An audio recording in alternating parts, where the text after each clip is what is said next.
Would you like to discover powerful ways to drive change in your organization? Would you like to learn about the latest concepts in people strategy, HR effectiveness, and optimization that will help your organization achieve a competitive advantage in your industry?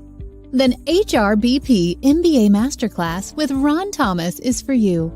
With today's uncertain business landscape, HR leaders now play a pivotal role in what some say is a paradigm shift in the industry. This comprehensive 3-day program, in person or virtual, will empower you to embrace a more strategic mindset, enhance your decision-making skills, and help your organization to the next level. To register as a group or individual, email us at info@strategyfocusedgroup.com or visit our website at www.strategyfocusedgroup.com.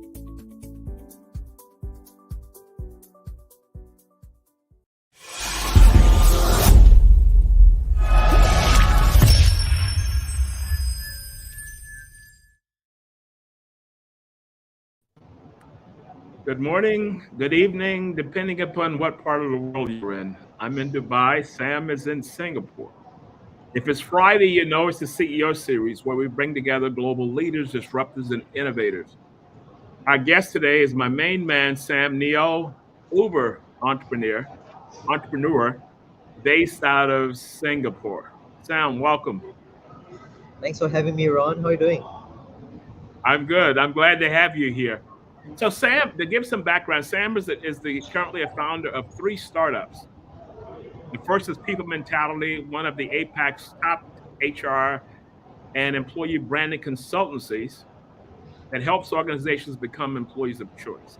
That's number one. His second company is Stories of Asia, the storyteller incubator set up to empower the Asian community with voices through storytelling. Finally, his latest venture, Story Buddy, an AI-powered storytelling tool that seeks to change how people communicate and create content. So, Sam, let's talk about this, man. I mean, you've done some amazing things. So how do you go from corporate HR, because that was your initial foundation? I saw one of the pictures when you were receiving an award. You looked as if you were like 12. And so how do you go from corporate HR to startups? Specifically, what caused you to take the leap to say, no more this, I want to do this? How it started was when I was 29. So I think that was a little bit up beyond 12, right? So that was about 29. That was about 5-6 years ago. I was in a very comfortable job. I think what prompted me to think a little bit more was because I was getting a little bit too comfortable, right? Good pay, good job, good environment. It set me thinking that at this phase of my career, why am I so comfortable? Something is really, really wrong, right? So I got really lost. I started looking for answers out in the market. So long story short, what happened was I managed to, start sharing articles, taking part in events, and I met a couple of really good mentors back then. And that was kind of what kick-started my perspective to open up my mind to say that, hey, perhaps there are multiple options in your career, and perhaps what you're looking for is not just climb up the corporate ladder, it's not just about getting the high salary, right? It's more than that. And what I realized was what I really wanted was to leave a legacy for what I believed in, which is to help HR take HR to the next level at that point in time. Because I believe that HR is not just a second tier function, it's not just a support function. And worst of all, it's not a dumping ground, which most people think is, oh, you can't make it in comms, you can't make it in marketing, go to HR and get exit from the company, right? So it's really sad. It's really sad. So I felt that there was a lot more potential there, and hence I thought, okay, if I come out as a consultant back then, my first business itself, I hope to show that HR can do more than just a support function, administrative function. And if an ordinary guy like Sam can do it, right? I think many people out there can do it even better. So that was kind of how I started with that blind courage, blind optimism or so on, to start a movement, and that's how I started, man. Well, Sam, as long as I've known you, I would never say an ordinary guy like Sam. So that's one thing I want to clear up. One of the things you mentioned a few minutes ago, you said I felt too comfortable. And we hear the phrase quiet quitting, which is I am sick of hearing. But you find people in jobs that are just not into it. And I think COVID kind of caused everyone to rethink whatever they're doing. So I'm going to try and say that you probably felt that when you said you were just too comfortable and you wanted to do something else. Is that kind of the way it was going? Yeah, I guess so. I think in today's term, it's probably something like what I said, quiet quitting, right? It felt more like just I'm getting a paycheck because I needed money, for example. I'm doing Yeah. my job because I had to, but I didn't want to do more than that. So the funny thing was then I was constantly asking for more work, but I was still feeling unfulfilled, Okay. right? And I was thinking, what's next? So the question of what's next always pops up in my mind, and I'm thinking, should I do like a regional role? Should I take on like a MNC role? Should I do like a global role? And I ask myself, so what if I take on that role, right? Will I feel fulfilled in the next couple of years, or will I boil down to the same situation? And the answer was clear, right? Regardless of what I do, it's going to come down to the same situation. It's just a matter of how many years down the road. So it, Mm. it made me think, right? What do I really want? I think very often when we talk about our career, we don't quite think of what we truly want. We just chase after what others define as success. Yeah. Corporate titles, good salary, in big multinationals, right? Joining a management training program. These are what society has defined as success, but does it really mean success to you? I think something we really have to ask ourselves, I would say. Yeah. So I love the titles, the initials behind your name, the VP, EVP, SVP, all those kinds of things. But that's not for everyone. And I think my thought is that people should understand that's if that's not you, that's not you, and not even try and go there. Yep. So you felt this, and all of a sudden you decided to. What was it like? Say, you know what, this is what I'm going to do, and you made the decisions to exit a secure position that you had a great future, but you said, you know what, I'm going to let it go, and I'm going to go do something else. And that was what first business was that? So how I thought about this was first and foremost from a very practical point of view. Do I have enough savings to last me for the next couple of years, for example, right? So I thought um, I was pretty well paid for the first 6 or 7 years. So I thought, okay, I could last for about 3 years, even if I had zero income, for example. So that was pretty good. That settled a little bit. The next part was then, what do I actually want to do, right? So I think from a HR practitioner, natural progression was then doing something like a consulting trainer kind of role. So that was how I thought as a next step. But I think the most critical step was then what I've learned from one of my mentors, that I have to build my personal brand. Why? Because, right, think about this. I may come from a big multinational, a big company itself, but once I leave the company, regardless of how senior I was, no one gives a foot about who I am because they only bought about my company, right? So I could work for Changi Airport, I could work for Keppel, and once I'm out, it's just a Sam. No one knows who Sam is basically, right? So which is why I think what really helped me was really the deliberate brand building effort. I took 8 months before I left the corporate to build content on LinkedIn, to meet more people, to really build a presence and be really active in HR communities back then that really helped me get started. And that was how I transited pretty smoothly, I would say. Yeah.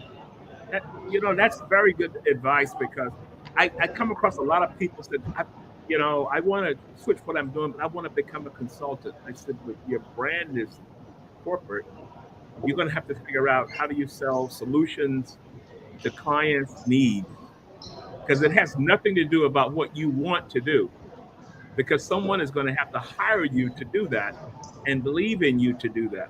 Was that a hard hill to climb to build, to for someone to say, you know what, let's hire Sam versus the other company who's been around a little longer? It was pretty tough at the beginning, right? I think first and foremost, just like the joke you made, everyone said, "How old are you actually? Are you a consultant? You don't even have like gray hair or things like that. How are you a consultant, man? Like, are you even 20?" Like that. So that was the first struggle because I think I didn't have any consulting background. I wasn't like a huge senior leader in corporates to even start with, right? And I looked younger than my age, obviously, back then as an age, typical Asian. So that was a struggle. But I think what helped, like I said, was really the branding because over time, once I built more branding, my credentials with awards, without awards, actually started building up. I think what really helped was that I started making more friends at the higher level because Yeah, they knew who I was, what I stood for. Just like Ron, for example, we connected online because of things that I shared, for example, right? yeah, yeah. And because of people like yourself, like people who have market reputation, endorsing me, talking good about me, that helped me scale things up very, very quickly. So I think that definitely is like a very important critical part, like a turning point, I would say. Without that personal brand, without the community, without any endorsement, couldn't have happened, I would say.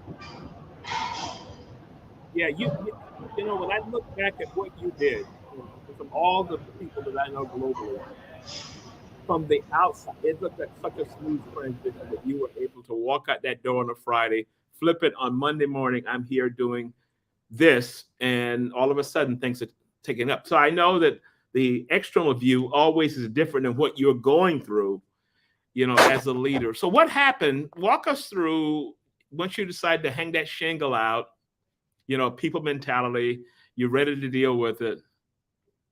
What did that feel like? Because now you're coming out of the cocoon and everything was there, salary was there, and all of a sudden, where you are now. It's really just that all out mindset, right? I mean, just think of it as I had nothing to lose. I just have to do my best to break through every single challenge. I mean, obviously, the interesting thing about entrepreneurship is that everything that I do is all fresh and all new. I had nothing, no experience to fall back on. So it's just experiment, think logically what could work, what could not work. If you fail, take it as feedback, move forward, right? So it's always about that mindset that I want to break through every single hurdle bit by bit and Mm. expect challenges to come because it's not going to be easy, obviously. I mean, on the surface, like I said, people think it's really easy, right? Getting awards, getting big clients. But behind the scenes, it's a lot of emotional roller coaster. That's one. There's a lot of mental struggle. It's a lot of stress that people don't quite see. So I think it helps to have that support network. I think that's one of the key things. Of course, mentorship, like Ron is a good mentor of mine. It helps a lot because you want to just know that on a down day, you have someone that you can pick up the phone, whether it's a text or a call, just to say, hey, I need some support, or I have this problem. What do you think of it? Or I just need someone to be a listening ear, basically, right? You don't need answers, but a listening ear, and that helps a lot. It helps a lot. I remember a time we had coffee in Singapore, and I just listened, and you talked, you know, what you're talking about now, you know, that's 6 years ago, and I just listened to you because I knew from being, you know, in business for myself, I understood what you were going through, and sometimes you just need somebody to listen, and specifically when it's someone who's kind of been there, done that kind of thing. Yeah, so I think having someone who listens, it's really helpful. And I think what's more important, sometimes you have the answer in you, right? It's just a matter of just sounding them out, just speaking your mind. Suddenly you realize, oh, there's so much inspiration, for example. So I think definitely having the opportunity to talk to somebody helps a lot. And I think that also gives you new ideas, new angles. In particular, I would encourage all of us to think of talking to people outside of your field of expertise. I think one challenge that people have in the past, or people I observed in the past, is that HR, for example, we only spend time with HR people. We go to conferences and HR conferences. We talk about HR topic over and over again. Yes, it's strategic HR, but how strategic can it get if it's just within the HR company itself? So that's something that I really learned, after in the business space, talking to entrepreneurs, HR people, business people, marketing people. It opened me up so much.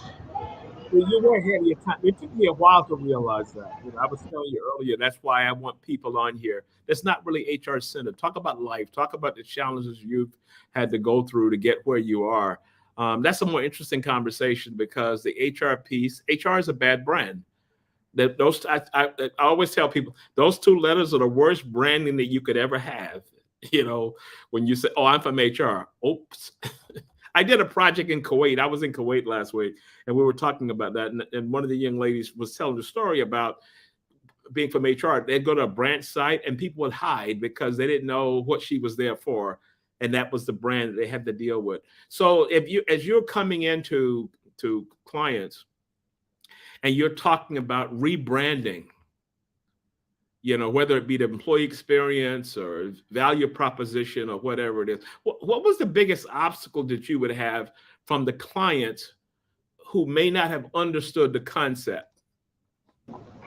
So I think first and foremost, it's a concept that they're not used to and they don't see like a direct link, right? So most of them just see, oh, employer branding, for example, it's purely for recruitment, for example.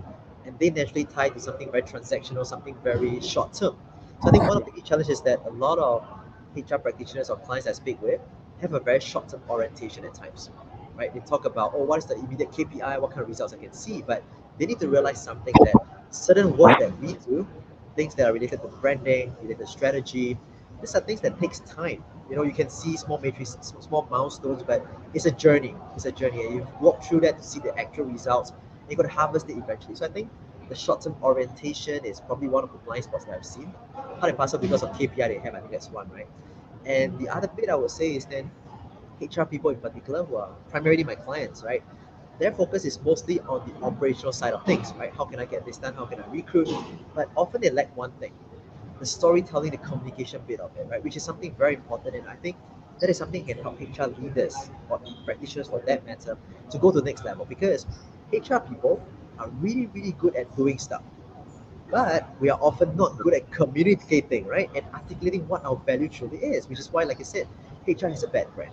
And funny story here, right? When I first met my wife, who's my girlfriend back then, right? My father hated me when she heard that I was in HR. He said HR is headcount reduction, and he hated it so much, basically. Oh my goodness. Okay, so the branding came in even during the courting session. That's pretty cool. So I remember you telling me about the concept of stories of Asia. And one of the things that I really applaud you for is that you're very visionary, because you were walking through the concept of stories of Asia, and I'm trying to figure out, and maybe it's too much of the corporate side is still in me because I deal with a lot of the C-suite kind of thing. And I'm thinking through stories of Asia. Okay, each country. And then all of a sudden, when I see it popping up, and I said, you nailed it. How did that concept of that business, Stories of Asia, come about? No, So, first of all, tell us what Stories of Asia is, and tell us how that came to being. okay. So Stories of Asia was actually started because there was one pain point that I realized, right? I realized that in Asia, there are a lot of good people, a lot of great insights happening, but most people don't know about it. Because in the Asian culture, what we are taught, how we are brought up is that you do your stuff, you work hard, and don't show off. That's how we are brought up typically, right? And if you start telling people about what you do on social media, conferences, whatever that may be, you're showing off, and it's not the typical Asian virtual that value system that we take pride in typically, right? And hence we realize that in Asia there's so much jam and insights that it's not uncovered in some sense, right? I think that's a pity that I realized. So I thought if I can actually have built a community, a platform where people come together, people feel safe, and they can exchange all this knowledge, inspirations, or even perspective. Imagine how powerful that can be within Asia for a start, and then people outside of Asia can also tap on all this knowledge, insights to also learn and exchange. And this makes everything so much more valuable. So that was kind of the genesis of Stories of Asia, basically. Yeah, it was so dynamic, because when I saw one of the, I don't know whether it was in Vietnam or whatever the first one was, and I saw that they were proposing a session they were going to have, I said, now I get it, because I could not understand how that was going to be an issue. But from my work, always in the APAC region, it all came into being, as a result of that. So I want to move it to, you were kind of anointed as you were the youngest uh, person to ever be named to a part of the Singapore HR Institute, which is kind of tell us what the HR Institute is in Singapore, and tell us how all that came about. Yeah, so basically the Singapore HR Institute is like a membership body in Singapore where it's an independent body, it's not government related. I work closely with the government, the regular HR folks itself. It's like, essentially think of it like a voice of HR in Singapore, right? We try to be the voice of the HR itself to support the community itself. How this came about was interesting. It was because my mentor took on the role of a president, and she invited me to join as a council member back then. So I said, okay. I mean, she invited me. Why not just join in to help her for maybe 1 or 2 years? And I think along the way, they saw more value in me. And it was a struggle initially, I must say, because on average, the age group of the council members, about 20 of them, was like 50 and above, I think, on average, right? So when I joined, I was about early 30s back then. So that was a struggle because I didn't seem to fit in. I thought of quitting many, many times, to be very honest. But I think along the way, when they saw my value, right, more from the branding, the communication, the storytelling angle, they started respecting me a lot more, I would say. And because of that, after about 2 years, I was appointed vice president for memberships and branding. So it was like how the journey transpired from a misfit to kind of part of the family now, I guess. Yeah. So that can also play out in the corporate side. So if I come into in organization. All of my leaders are maybe old enough to be my parents in a lot of cases, but I'm not being heard. I may have ideas that are totally different, and if I offer that, it's being kind of shot down. How did you build your brand in the institute? I would say, right, start with the mindset that I'm here to give value, right? I think one of the common mistakes that most people have, including myself back then in corporate days, was then I'm always thinking, how can I get promoted? How can I showcase myself? How can I look good, right? And once you have that very self-centered, self-serving kind of mindset, what happens is that people can tell. I mean, experienced people can tell. Like now, I can tell who's doing that likewise, right? But once that happens, you actually push people away from you. That's Yeah. what I realized. But once you take a different mindset in terms of how can I add value to people, whether it's at a ground level, whether it's a senior level, whichever that may be, at different touch points, people start seeing value in you. People want to help you. So I think that is one very important point I realized that once you shift the mindset, your behavior, your approach, your work ethics actually changes, and the Mm. perception of people towards you change, and it helps to create a lot more opportunities. So that's one very important element I think it's critical.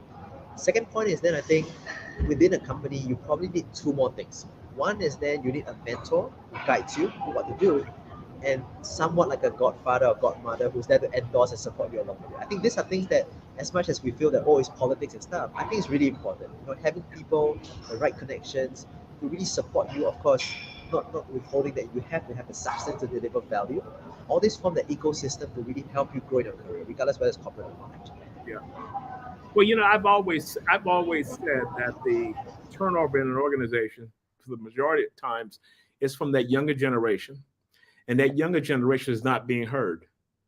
The This other plus one or whatever it is plus, and these people are talking, and there's a total disconnect.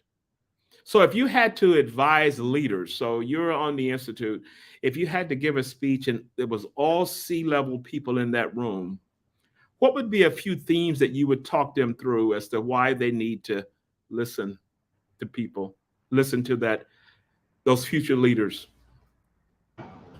Well, I'll say there are multiple angles, right? I mean, first and foremost, I'll use a very relatable angle as a father, right? I'm a father of a young kid who's about 2.5 now. I'm Well, learning my man, so well, yeah, I'm learning so much from him every single day, right? I mean, every time I talk to him, it's like reflecting on myself. How am I portraying myself to him? And I think it's a very humbling experience. So if you relate it back to a corporate experience, right?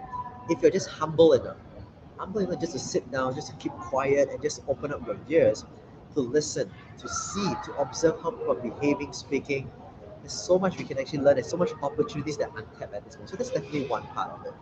Point number two, I will talk about how environment has been changing so quickly. Just take yeah, COVID for example, right? Because of COVID, you see the rise of your Web3, things like your NFTs or metaverses and stuff like that. And imagine how things are changing so quickly. In the past, you think of one cycle of change is probably 10, 20 years. Now it's probably even less than 3 years, for example. Things are changing so quickly.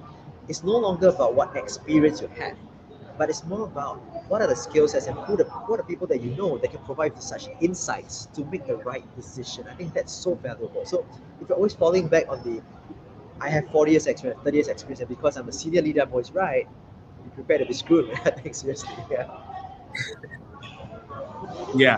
It's I think more work needs to be done with these people than the people below them, because as you said, that listening piece is going to have to be a skill for every leader post COVID.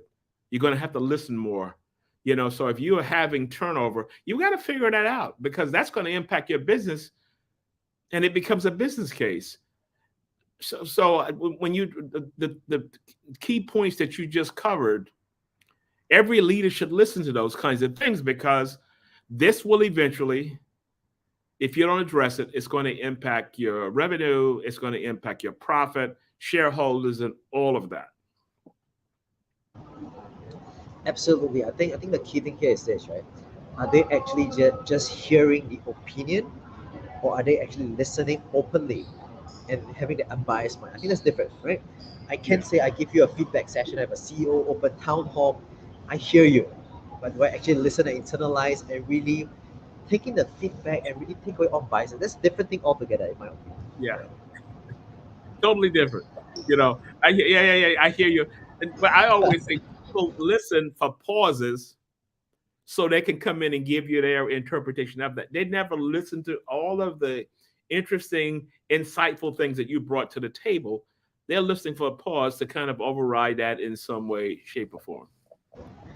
One of the things I chatted with a HR leader friend as well, is said that very often what happens for senior leaders, the common mistake, right, is that they try to jump in at every juncture to just share their point of view because they want to sound smart. They want to sound good. They don't look like I'm just here to listen and learn. I think that is one of the common missed opportunity. That's one, right? And which is why it was very interesting that a short story over here, right? A friend of mine, a very senior HR leader in Indonesia, always called himself the the intern. I was like, are you trying to troll me or what? Why are you always calling yourself the intern, right? So one day when I had a conversation with him, he said, why am I calling myself always the intern? Is because the HR intern rather. Because I think the mindset I'm here to learn. Once I put on a hat that I'm a CHRO, right? Naturally I feel like I have to make decisions, I have to be a smarter person in the room. Yeah. I stop learning. But once I think that I'm the intern, I'm always there to open up my mindset, to listen, and always being very humble about situations. I thought that was so powerful for me actually. I got to use that. I'm going to tell you now. I'm going to use that because that's powerful. Intern mindset versus leader mindset. Intern says, I'm trying to learn from everything that's going on around me. And I think that's what happens with people, So you were climbing the ladder and looking for the titles. And in a lot of cases, when we do that, we lose sight on what it was like to be down here. And because our careers were successful, we figured everyone has got to follow my model of being successful, which is a major, major mistake. This is why you have dysfunctional organization. Absolutely, And I absolutely. do So I I think do a lot of leadership development, across the globe. And this is one of the things I talk about. But I love the story of the intern mindset. That was powerful. So I'm going to send you a residual check on that one because that was cool. That was cool. So what does a day look like for you? I mean, you're running three organizations. I have one, and it's a lot to do one with meetings and delivery. And how do you manage three? also actually, right, how I see it is that now with three companies, to some extent, it's slightly easier to manage. Let me explain why. When I first started out, it was like a solo consultant, right? I do every single thing, from pitching, from doing a pitch deck, closing the deal, delivery, organizing events. To now, I have about 15 team members at this moment across the three companies. In the past, it was me doing everything. I'm in the business, right? Yeah. And now I'm on the business. So meaning my focus is more about how can I strategize things? How can I coach, mentor, and empower my leaders below me so that they can start running the business for me and I can focus on bigger things. Building the dream, getting the investor shareholders in, how can I empower, tell the stories and build the brand. So I think to some extent it's easier for me now because I'm focusing on things that I'm really good at. But I think it's a transition, right? Where every single day it's a different ballgame altogether. It could be meeting different people, it could be coaching, it could be a little bit of delivery, it could be mentoring people outside organization, it could be networking, it could be a session like this, a nice chat with Ron. It can be many things, but at the end of the day, it's I think of it like a building block. How can I use small buckets of things every single day, whether I'm 100% or not, to build towards my dream of, you know, enabling more people, towards creating a more people-centric environment. So that's really what I'm trying to do every single day, regardless of what activity I do this day. Yeah, that's true. I admire you for that, because I was telling someone earlier today on a call, and they said, "Well, I'll send you an invite." I said, "Well, send it," because I don't do my calendar. I realized that I don't do calendar, and I get things screwed up. A day handles all of the social stuff. I don't do that, and I think one of the things that entrepreneurs, and I'm going to just bounce this off you. If there's a weak area, you find someone who's smart enough to do it better than you, and you let them do it. Never question it. You just let them run with it. Cuban as well, right? He said that if you can use money to buy time, and time to me includes expertise as well, buy it. Okay. Buy it. Because I think one of the common mistakes that entrepreneurs, at least the early entrepreneurs, make is that they try to save money. They try to save money. But instead of thinking, how can I save money? Think of how can I invest my money to grow my business and grow myself, right? So I mean, you can save hundreds of $1,000s, for example, right? but you're not growing your business at all, and there's a limit to how much you can do. But you save a little bit by investing part of it. Imagine how much that can grow, tenfold, 100x, whatever that may be. I think that's a lot more valuable. And I think I credit a lot of that to my corporate days, because in big companies, obviously they spend a little bit more willingly as compared to startups and stuff like that. But it showed me the other side of things, that you have to invest to grow. It's not just about cost cutting and saving. So I think that's a very important mindset. I realized how differentiated companies, small companies at least for a start, that grows versus small companies that stagnate, basically. Okay, so we got a video coming up on Story Buddy. So let's switch over to that on our commercial break, and then we'll come right back. Welcome to the Lee household. We have Greg, Anna, and Mark. Today is a big day for all three of them. Greg is preparing for his annual budget pitch. Anna has to promote her new cookie recipe on social media. And Mark is having his first date in half an hour's time.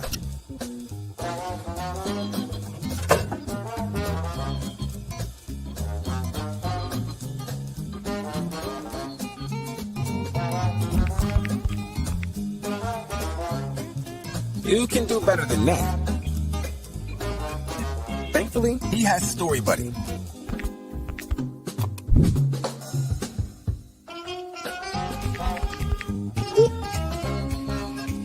Meanwhile, Greg is struggling to come up with his speech for the annual budget presentation.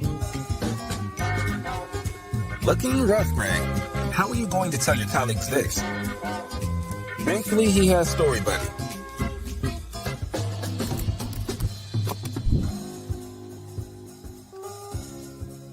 Is that all?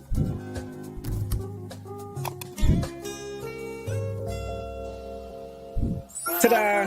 That's better. Meanwhile, his wife Anna wants to promote her cookies on social media.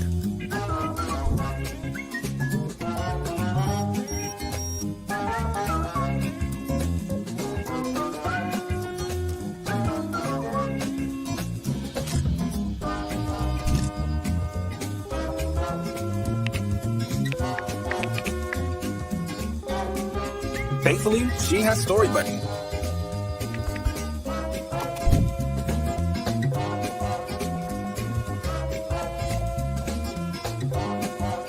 And that's Story Buddy for you.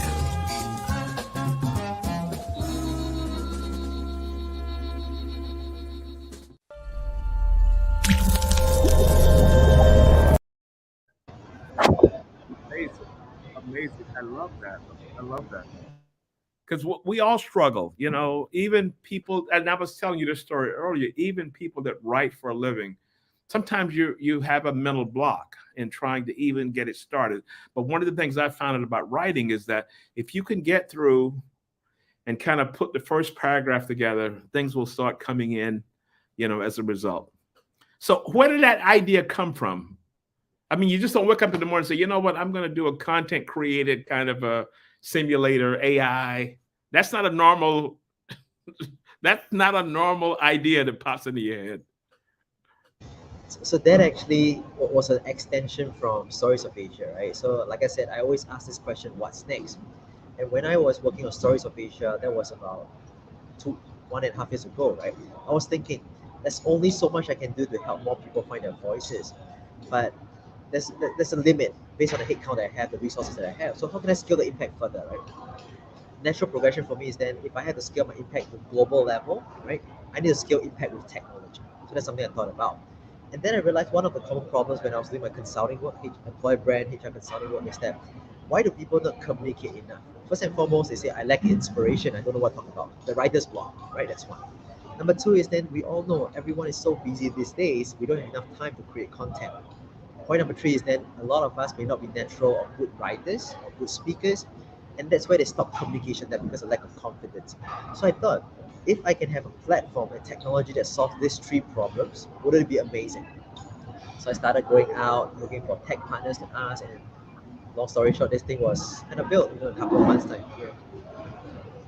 Wow, that's a stretch. I mean, that is absolutely amazing that you were able to do that. But again, I think too, Sam, it has a lot to do with your makeup and mentality, in thinking of always trying to figure out solutions. Because if you think of people mentality and consulting, that's 180 degrees if there was ever an extreme to do that.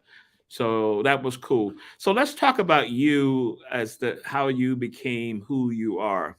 Tell us about an important influence that shaped who you've become as a leader today. Wow, I would say it really started off. This is something that I didn't quite think about, but it definitely started off from my family, my parents, right? You know, I came from kind of a middle class family, a very average middle class family where we just work hard, just say, hey, just get your degree, get your scholarship, just get a stable job. That's about it. But what I realized is that both my parents actually have a very common trait that I respect a lot, is that they're extremely giving people. They give a lot, they contribute a lot to the family, but they never ever ask for any credit. So there was something that I really learned from them, right? That made me realize that, hey, why am I focusing on showcasing myself? If I just focus on giving, that's going to help me a lot. So that was one key thing that shaped me for a start. Second thing was that a very important lesson that I still remember till today. My mom always says this thing. She said, it doesn't matter whether it's a small job, a big job, a dirty job, a clean job, right? In everything you do, you will learn something. In everything you do, you will learn something. So it didn't deter me or complain when I had to fix like the Wi-Fi setup in the company's, chalet, I had to clean up for an event or whatever that may be. Because to me, every single touch point, every single experience that I'm going through, if I'm able to repurpose it into what I hope to do in the near future. Right. So for example, I wasn't doing like a sexy job, my first job. I was doing like HR operations. I aspired to be in the talent management space, but I thought if I understood how the operations work and tie it to the talent management space, I'll put myself in a good position to succeed when I get the talent management role. So there's a couple of things that kind of shaped my mindset for a start. And of course, most importantly, recently, unfortunately, the late Kobe Bryant, NBA, he passed on. He's an idol of mine. I know He that always was your idol. focuses my idol, and that gave me a lot of inspiration actually, right? And because of him, he taught me a lot in terms of work ethics, in terms of constantly pushing through. It taught me a lot in terms of being an inspiration to others and not just thinking about how can you perform at your personal level. So all these are kind of influences in my life, direct way to make me realize that hey, this is who I really want to be, and I guess that became like a natural thing for me after that. I guess. Mm-hmm. So what about leadership influences? So you talked about your parents and what they instilled in you growing up. What other leadership influences that you've had throughout your career? Like we all look back at it as an anchor, someone who took time to do whatever it was. Any leadership lessons that come from growing up to be who you are today? So let me share a very interesting perspective. So most people think that leadership influences are from inspiring leaders that they look up to. It's not. Mine's actually the opposite. Mine's opposite. Mine is basically from bad managers that I had. A lot of bad managers. So I must say I haven't been very fortunate in my corporate route, right? That's why I stand for corporate basically. But jokes aside, I think when I look back to the negative traits of my leaders, my managers, it told me something. I don't want to be a leader like that.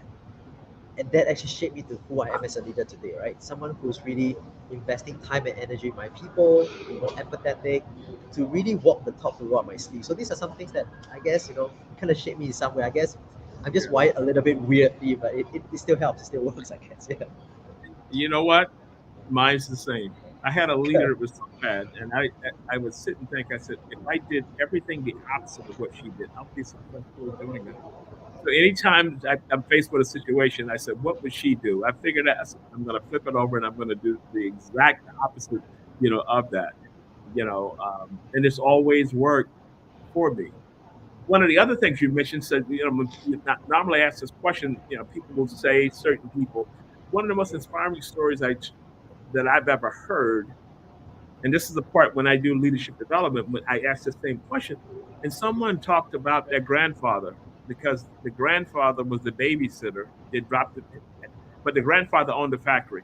He'd take the child into every meeting, and after the meeting, he would explain everything that was discussed. And as a kid, this gentleman did not understand what it was, but he learned patience. He learned that everybody may not get the big picture and being able to explain it and how much patience that he was able to translate into his career to be successful in his own right. So as you said, it doesn't have to always come from the normal repositories that we look for the inspiration, the feel good story. You never know where it could come from in life. And that's exactly what you were just saying. So what do you see as next? I mean, you've done three. You've got three. You've got that you're trying to. Is there a fourth? Is so you keep it quiet, or are you thinking about something else, or what's that?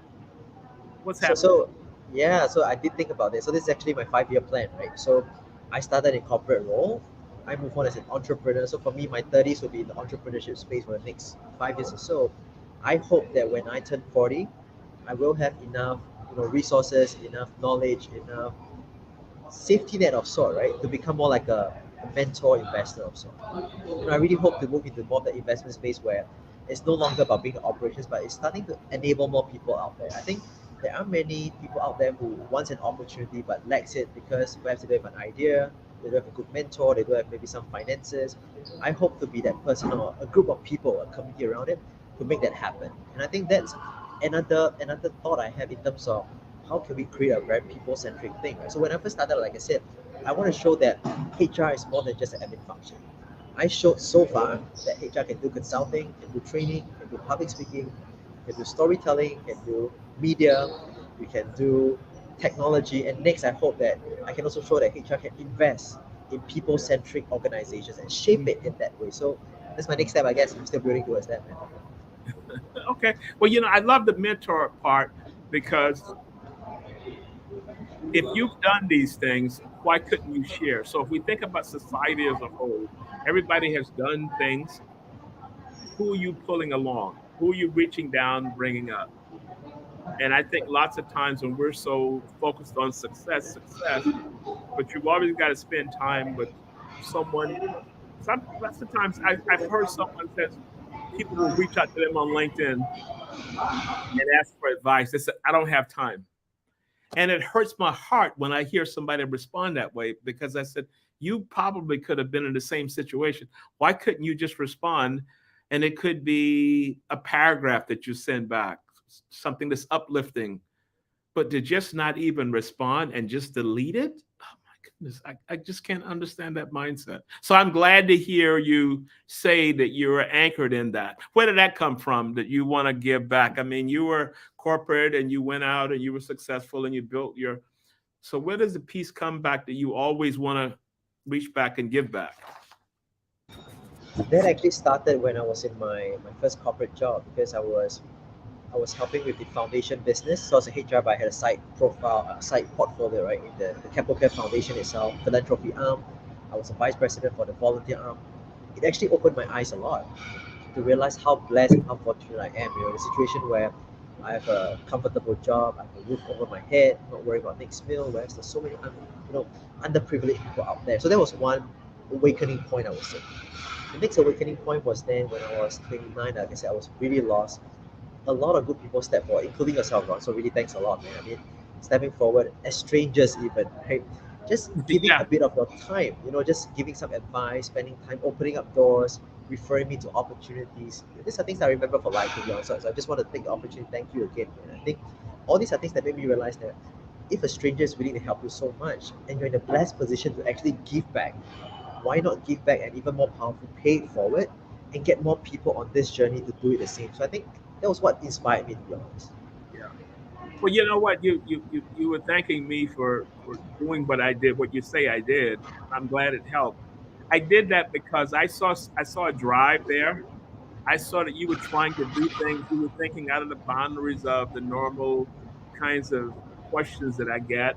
And that's why when I was in Singapore that time, I said, let's hook up. And we had a cup of coffee there and kind of talk through and whatnot.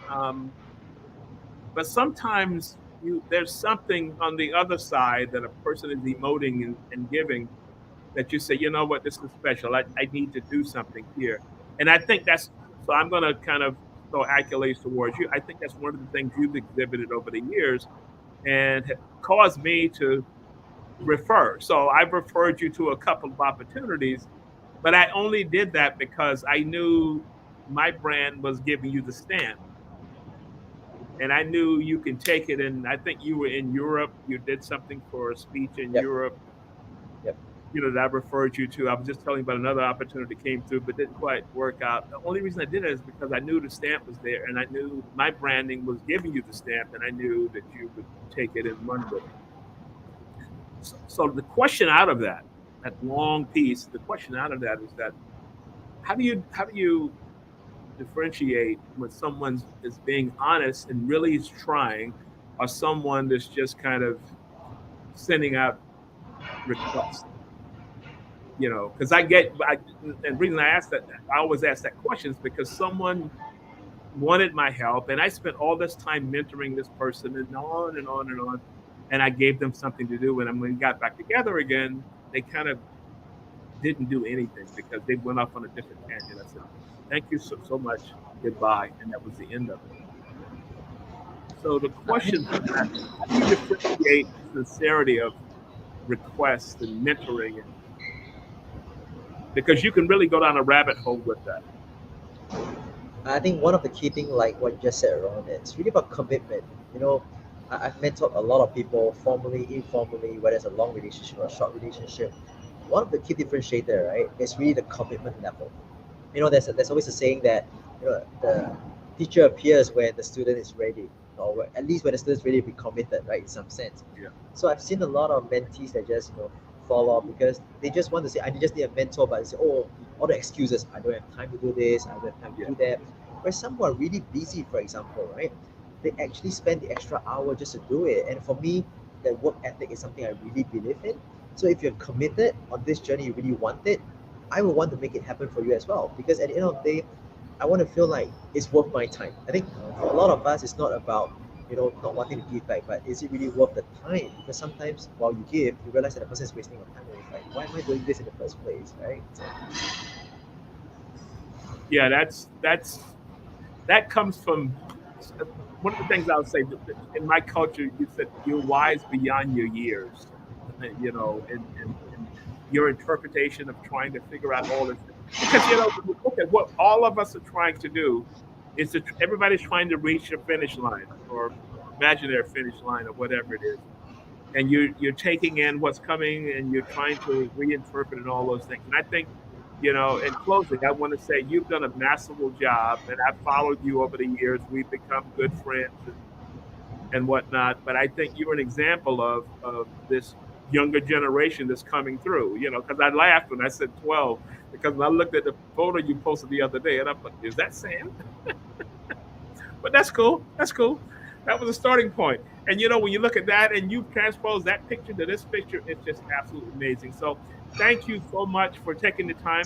And for people that are watching, Sam was at an event tonight, so he didn't have a chance to get back to quiet surroundings, but he was able to make it work. So thank you. Any comments before we close, Sam? I think just think of having a giving mindset. I think that's very important, right? Regardless of what we do, once you have the right mindset, I think a lot of good things will happen from there. So thanks a lot, Rod, once again for having me. Thanks for giving me the opportunity. Thanks for giving me that inspiration back then. And I think that will help inspire more people out there, hopefully. So thanks a lot, man. Really appreciate it. Okay, cool, man. And I'll see you in Singapore whenever I get the opportunity to come there again. Well, I'll see you in Dubai soon, maybe. Yeah. Dubai. I'm going to get you to Dubai. Yeah. Okay, cool. Thank you so much, Sam. Just hold on for a second as we close out.